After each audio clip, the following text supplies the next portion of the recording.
Well, hello everyone and welcome back to another episode of Yokayi Footy Shorts. My name is Megan Waters and as always I'm joined by my good friend, my brother, Andy Krakouer, and another legend at the table, I must say. Yes, thank you very much for that warm introduction. As always, my sister, but three-time premiership star for the Brizzy Lions, Chrissy Johnson. Great to see you again, my brother. Good to be here with you, Mob, here on this counter. It is always good to see you, and I'm glad you've got the goggles on today so you can see everything. We can read the results well. Well, when you get to my age, Megs, it's a bit hard to see these little bits of writing here, so you've got to put the specs on. Oh, well, I love it. Now, let's get straight into it. Round 21, didn't it have it all? Big blowouts, nail-biting finishes, storylines galore, and with 3 weeks left, the race for the 8 is still hotter than ever, brother. It certainly is, sis, and the biggest sliders there were Carlton. They started off the round at spot number 2 and then slipped down to 8th, and your Bombers just still hanging on to 9th spot there. Hanging on, but I want to take it to the Hawthorn and GWS game to start. GWS seem to be one of those sides at the moment of really timed their run home well. They've won their last 5 and they've done it again in exciting fashion against the Hawks, and I know we've talked about Jesse Hogan a bit over the last few weeks, but he's been unbelievable for his side, hasn't he, brother? His one-on work up forward is absolutely outstanding. Kicked 5 goals. This man, Tom Green, kicked the sealer with 2 minutes 50 left, and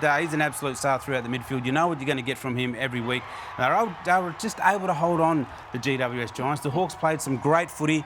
Brett Daniels, for mine, was the one who sort of changed the game in the last quarter. Went into the game trying to come down from 28 points at three-quarter time. They got the job done. He was outstanding, had the 12 disposals, 1 goal and 6 score involvements. Outstanding game. Speaking of getting the job done, I'm going to take it to Sunday Arvo footy now. Jono, I know that you were at this game on the boundary. It was good to see your face up on my screen on Sunday afternoon. Essendon against Freo. Talk us through how you saw this game. Yeah, look, the Freo Dockers came out of blocks. Hayden Young, he was fantastic. He kicked the first 2 goals. Then Stringer bobbed up in the first and the third with ended up with 4 for the game, but it came down to the last quarter. It was 5 goals straight the Bombers kicked, and then Sam Durran comes through and kicks the winning point again, but it was all the last quarter. Certainly Merritt had 8 possessions. Darcy Parish had the 9, but geez, Sam Durran, he was outstanding. He had the 10 possessions in that last quarter, and they really lifted. And I spoke to Zach Merritt afterwards, and he was wasted. They put everything they possibly could in that last quarter.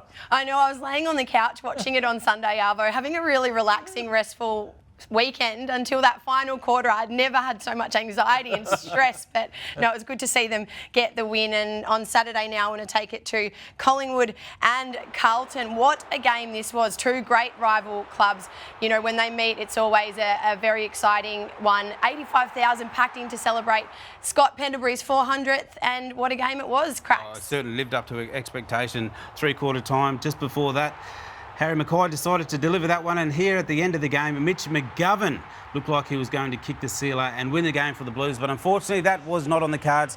SP 400 got the job done, and it was an outstanding game. But another big talking point to come out of that game was the injury to Jordan De Goey. He did a high-grade hamstring, and looks like he's not going to take any more, play any more footy for the rest of the season. So if the Pies are to continue and make finals, they're going to do it without one of their biggest stars. Yeah, it'll be... It's very tough to see one of the greats like him go down at this point in the season when they're sort of, you know, their finals hopes are still very much alive. But speaking of finals hopes, now I want to talk about the other game that happened on Saturday, Swans v Port. Far out. What a game that this was, and you'd be watching this feeling quite a lot of torture as a Swans fan, wouldn't you, Jono? Yeah, well, their last 6 weeks hasn't been great, but Willie Rioli, he kicked the 4. Radaglia goes up and takes a great mark. Georgiades, he kicks 4 as well. But Willem Drew, he had 32 possessions, and they didn't kick their first goal until they were 71 points down.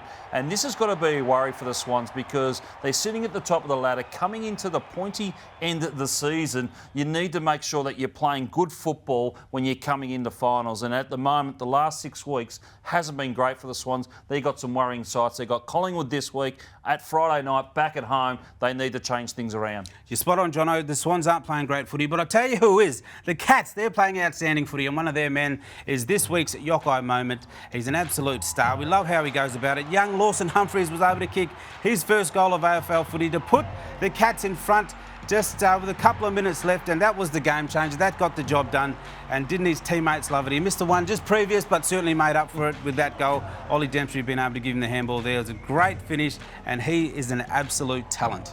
He certainly is, and he's been, like the last couple of weeks, has been outstanding. He had 100% efficiency a couple of weeks, and he's just dominating off that half-back flank. And I love what he said in his post-game interview. He goes, I missed that first one he kicked the point, so thought I'm just going to give it a crack. I think that might have given him a bit of confidence. So we always love to get behind the brother boys here on Yokayi Footy Shorts. Now, speaking of young talent, Jono, I want to talk about the Next Gen Academy and what the changes are. I'm still a little unclear about it, so if you could talk us through it, that'd be great. Yeah, so Jeremiah Ulehagen, he went #1 draft pick. Adelaide Crows had the pick, and then the Bulldogs didn't have pick 20 or so, and then so the Bulldogs rather came in and take Jeremiah Ulehagen because he was a next generation academy. They'd put time and effort into him since he was 15 years old, and then there were some clubs that weren't happy with that. They kicked up a stink, and then they sort of abolished that and said anyone with him from pick 1 to 20, you cannot take an NGA, which sees Mac Andrews go up to the Gold Coast where he'd been part of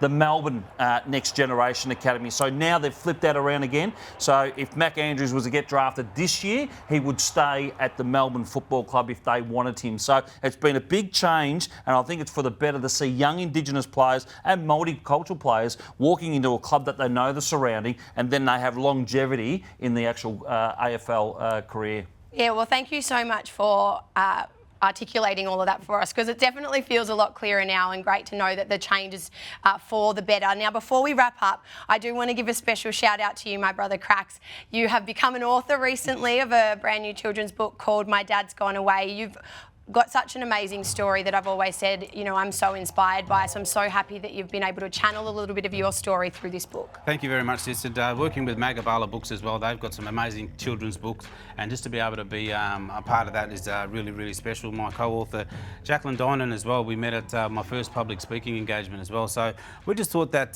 this book could throw a spotlight on the disproportional incarceration rates in this country. First Nations people account for 3.2% of the Australian population, but unfortunately 32% of Australia's incarcerated population. So hopefully this can be a tool to be able to navigate through that journey, sis. Well done to you, brother. I can't wait to read it. I can't wait to celebrate at the launch, and just really proud that you've been able to channel a little bit of your story into this book. So again, thank you. Jono, thank you, Chris Johnson, for joining us on the table at Yokayi Footy Shorts. Great ep, guys. We will be back next week for another, so we will catch you then.